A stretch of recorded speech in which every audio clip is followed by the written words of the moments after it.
बच्चों good morning.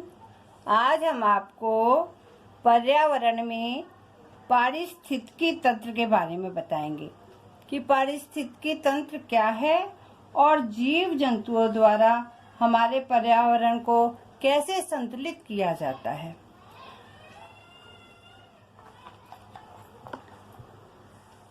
पारिस्थितिकी तंत्र पारिस्थितिकी पर्यावरण के संबंध में जीवों के अध्ययन का विज्ञान है।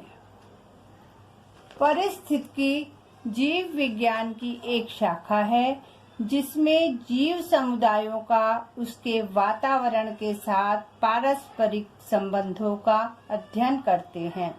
प्रत्येक जंतु या वनस्पति एक निश्चित वातावरण में रहता है।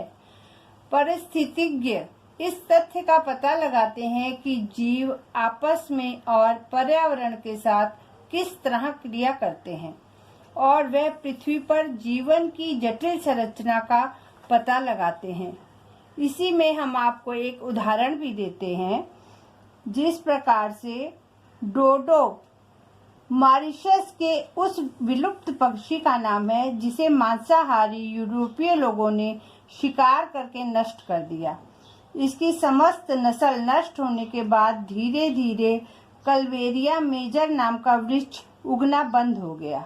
इसका कारण यह था कि इस वृक्ष के बीज के ऊपर का छिलका अत्यंत कड़ा होने के कारण यह उग नहीं पाता था, मगर डोडो पक्षी इस बीज को खाकर पेट में विद्यमान अम्ल की सहायता से उसके छिलके को पतला कर देता था। बाद में उसके मल के साथ यह बीज बाहर आकर मिट्टी व नमी के संयोग से अंकुरित होता था। ओडम ने आधुनिक दृष्टिकोण से परिभाषा दी है पारिस्थितिकी प्रकृति की संरचना तथा उसके कार्यों का अध्ययन है। बच्चों, अब हम इसके आगे आपको ये बताने जा रहे हैं कि जीव जंतुओं द्वारा हमारा पर्यावरण में संतुलन किस प्रकार से बनता है, कैसे वो हमारे पर्यावरण को शुद्ध करते हैं। पर्यावरण को जीव जंतु इस प्रकार संतुलित करते हैं।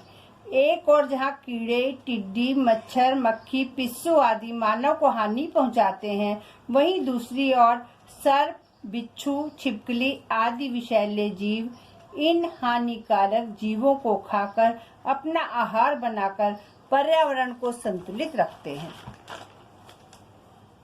सर्प, बिच्छू, छिपकली आदि जीव वायुमंडल की विषैली गैस को अपनी सांस द्वारा अंदर खींचकर वायुमंडल को शुद्ध बनाते हैं, अतः इन्हें मारना पर्यावरण को असंतुलित करके स्वयं को हानि पहुंचाना है। विभिन्न प्रकार की चिड़िया छोटे छोटे कीट पतंगों को खाकर प्रकृति का संतुलन बनाए रखती है। गिद्ध, चील, कौवे सड़ा गला मांस खाकर तथा सुअर विष्ठा खाकर, गंदगी खाकर वातावरण को स्वच्छ रखने में मदद करते हैं। केचुए मिट्टी खाकर मिट्टी की निराई करके मिट्टी को उपजाऊ बनाते हैं। पशुओं के गोबर, मूत्र, हड्डी से मिट्टी उपजाऊ बनती है। बड़े मांसाहारी पशु अपने से छोटे को, उससे छोटे, अपने से छोटे जानवरों को खाकर संतुलन बनाए रखते हैं। शाकाहारी जीव पेड़ से फूल, पत्ते, फल चबाकर अंत में अवशिष्ट पदार्थ छोड़ते हैं जो पेड़ पौधों के काम आता है। इस प्रकार वातावरण में पर्यावरण का संतुलन बना रहता है।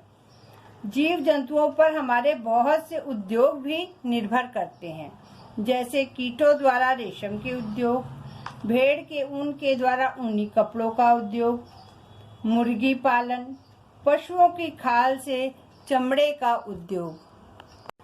बच्चों, आपको ये समझ में आया होगा कि जीव जंतु किस प्रकार हमारे पर्यावरण में संतुलन बनाए रखते हैं, यानी वो भी हमारे पर्यावरण को कहीं ना कहीं शुद्ध भी करते हैं। तो आप लोग इस चैप्टर को अच्छे से पढ़ लीजिएगा। इसके बाद इसके आगे का मैं आपको कल समझाऊंगी।